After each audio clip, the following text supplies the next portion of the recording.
السلام علیکم ناظرین، آپ کو بین الصوبائی تعلیمی کانفرنس کے بارے میں ایک اہم اطلاع دینے جا رہے ہیں۔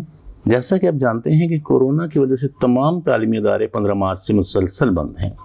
تعلیمی اداروں کو کھولنے یا نہ کھولنے کا جائزہ لینے کے لیے بین الصوبائی وزراء اور تعلیمی ماہرین کی کانفرنس 2 جولائی کو منعقد کی جا رہی تھی۔ اس کانفرنس کو ملتوی کر دیا گیا ہے۔ اس سلسلے میں شفقت محمود وفاقی وزیر کا ایک ٹویٹ سامنے آیا ہے۔ اس ٹویٹ میں ان کی والدہ کی وفات کی اطلاع دی گئی ہے۔ اللہ کریم مرحومہ کے درجات بلند فرمائے۔ ناظرین سے بھی دعا کی التماس ہے۔ اس تعلیمی کانفرنس کی نئی تاریخ 7 جولائی طے کی گئی ہے۔ تمام اساتذہ، والدین اور خصوصاً بچوں سے دعا کی التماس ہے۔ ناظرین، آپ جانتے ہیں کہ تعلیمی اداروں کی بندش سے ناقابل تلافی نقصان ہو رہا ہے۔ یہ نقصان تعلیمی اداروں کے کھلے بغیر کسی صورت بھی پورا نہیں ہو سکتا۔